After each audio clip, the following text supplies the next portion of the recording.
are. Here we are. It's great to be here this morning.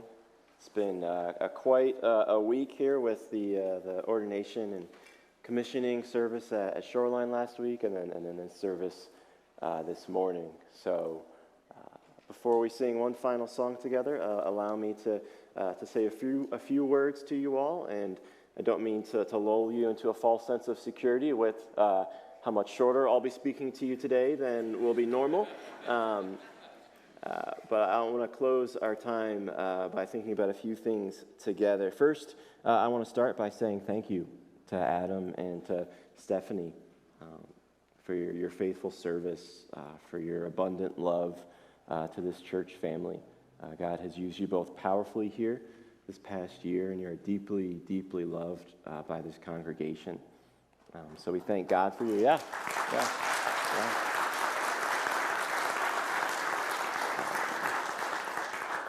So you will be sorely missed. You are big shoes to fill, Adam, especially when it comes to your tie game. I don't think I have any fishing ties to wear on Sunday morning, so that's very impressive. But we thank God for you, and we will be praying for you as you go to the church that God leads you to next. So thank you. I also want to say thank you this morning to the members of our Shoreline family who are here this morning, who drove down in the rain from Lake County down to Medina. Thank you for being here.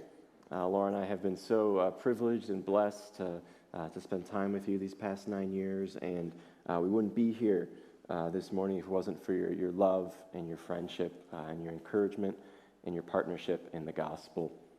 So thank you. And then thirdly, I want to say thank you to our new Weymouth family for welcoming us through this whole process, for your kindness and hospitality as we've gone along through the candidate process and the candidate weekend, and now here this morning for the ways you've welcomed Laura and I and our girls and made us feel at home here already, for driving us around Medina and feeding us lots of food and just showing us your kindness, and the welcoming spirit that we've heard again and again is the hallmark of this church and this church family. But above all, as I stand here this morning, I'm thankful to God for how He has led us here, how He has led through this process, both with Laura and I and with Shoreline and with Weymouth here. We're so thankful for how He's brought us here and how He's given me this chance to serve and shepherd this church. We're grateful to God for this, and I'm excited.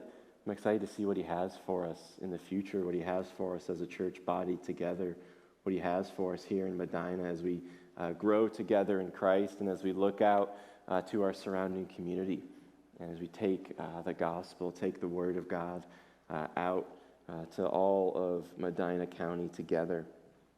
And as I was preparing for today, as I was thinking about this moment this week, this moment in time, I thought of Paul's words in Ephesians 3, verse 8. Paul's words in Ephesians 3, verse 8, where he says, "To me, though I am the very least of all the saints, this grace was given, to preach to the Gentiles the unsearchable riches of Christ." And friends, as I stand before you this morning, I am amazed at this opportunity to be your pastor. I am amazed because I know it is only by the grace of God, that a weak and feeble sinner like myself has the opportunity to stand in this pulpit and to hold out before you the Word of God, which proclaims to us the unsearchable, immeasurable, unfathomable riches of Christ. And as Adam has even said already this morning, and as many of you already know, that the Word of God, this Word, is the center of who we are in this church. This is what we are about. This is what defines and directs us. God's Word is the authority that shapes and forms who we are and what we do together, both as individual believers and as a corporate body. And so my hope is that in all we do together as a church, in all we do together, we will dive deeper into the unsearchable riches of Christ revealed in His Word, and that we will go out together to glorify God by taking these riches and offering these riches in Christ to a lost and dying world. That is my hope and my prayer for us this morning. And these words from Ephesians 3, they came to my mind because Ephesians is the book we're going to be going through together this summer on Sunday mornings. So I'll have more to say to introduce the book next week here. But this morning I just wanted to give you a quick preview of the book of Ephesians by turning to the Apostle Paul's prayer in Ephesians chapter 3, verses 14 to 19. So you can read along with me in Ephesians 3, verses 14 to 19. Paul says this to the Ephesians. He says, "For this reason I bow my knees before the Father, from whom every family in heaven and on earth is named, that according to the riches of his glory he may grant you to be strengthened with power through his Spirit in your inner being, so that Christ may dwell in your hearts through faith, that you, being rooted and grounded in love, may have strength to comprehend with all the saints what is the breadth and length and height and depth, and to know the love of Christ that surpasses knowledge, that you may be filled with all the fullness of God." Amen. Now, the book of Ephesians is broken down really nicely into two key sections, and we'll get into this more as we go along, but the first half of the book, chapters 1 to 3, are really focused on gospel doctrine, on the wonderful truths about who we are in Christ. In the second half of the letter, chapters 4 through 6 are really focused on the idea of gospel duties, on how we live in Christ, both as individual believers and also as a united body in the church. And Paul ends this first section, he ends chapter 3, this first section on gospel doctrine, with a prayer for the Ephesians. And this is a prayer to God the Father, that believers will be strengthened by the Holy Spirit, so that Christ would dwell in their hearts through faith, and that they would grow in their knowledge of the all-surpassing love of Christ. And we'll get more into a full exposition of this prayer in the coming weeks, but I wanted to share it with you this morning because for two reasons. The first is that this prayer contains some key themes that we'll see as we go through the book of Ephesians together. Let me just point out two. First, it is a Trinitarian prayer. This is a prayer to God the Father, and it's a prayer that believers will be strengthened by the Holy Spirit, so that Christ the Son will dwell in their hearts through faith. They will grow in their knowledge of the love of Christ.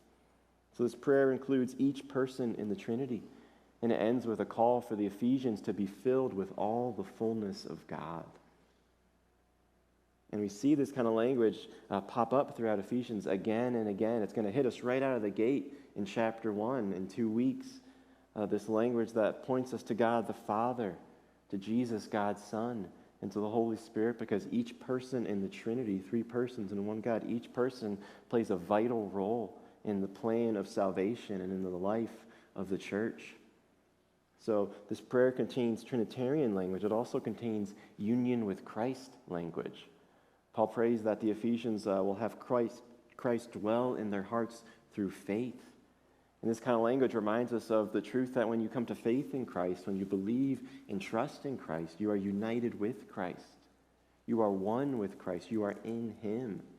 He comes to dwell in you. He makes his settled home in you by his Spirit.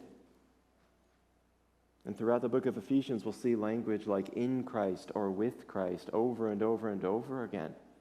Because this idea of who we are in Christ, not because of what we do or what we say or how we act, but who we are in Christ. That is the basis, that is the foundation for all of the riches that we receive in Christ. And so we see these two key themes in this prayer, and there are more that we'll look at as we go through the book. So I wanted to share this prayer with you because it shows us this theme, but I also wanted to share this prayer with you because Paul's prayer for the Ephesians here is also my prayer for Weymouth as we embark on this journey together.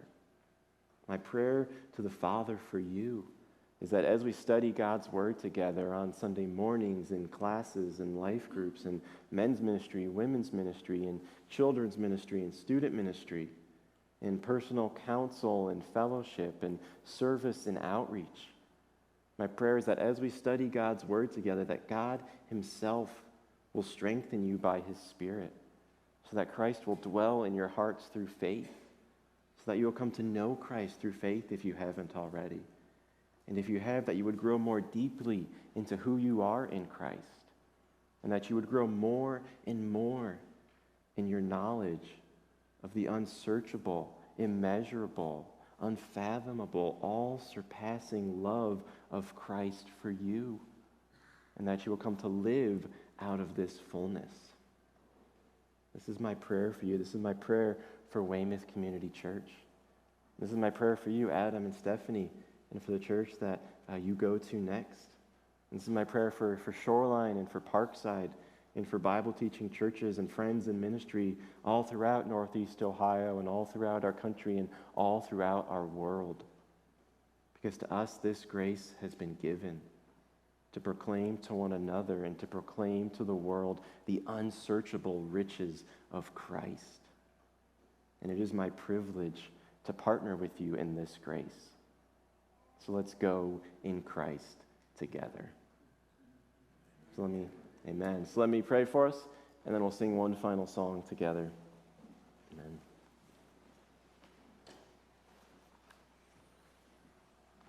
Well, gracious Father, from whom every family in heaven and on earth is named, Lord, we bow our knees before you and ask you to bless this church, that according to the riches of your glory, you will grant us to be strengthened with power through your Spirit, that Christ would dwell in our hearts through faith, that we would be rooted and grounded in his love, and have strength to comprehend with all the saints what is the breadth and length and height and depth, and to know the love of Christ that surpasses knowledge, that we may be filled with all the fullness of God.